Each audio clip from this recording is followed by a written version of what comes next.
त्यांना असं वाटतं युरेका मोमेंट झाला, पाठदुखी गेली आयुष्यातनं, असे त्यांच्या चेहऱ्यावरचं एक्सप्रेशन असतं. खरंच अशा गोष्टींनी पाठदुखी जाते का आणि ह्याच्यात काही रिस्क आहे का? आता मला रिसेंटली एका पेशंटने दाखवलं की त्यांना स्कोलिओसिस आपण जे म्हणतो, लहान मुलांना पाठ वाकडी असणे, कुबड आलं.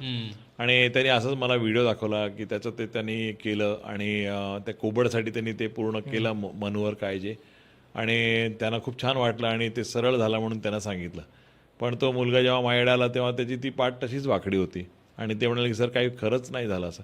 तर मला वाटतं की त्याच्यामध्ये थोडंसं जास्तच काही काही पेशंट असं म्हणतात की बरं वाटतं, कारण इट इज मसल्स बेसिकली, आणि जॉईंट जे आहेत फॅसेट जॉईंट की ते रिलीज झाल्यानंतर तुम्हाला चांगलं वाटतं.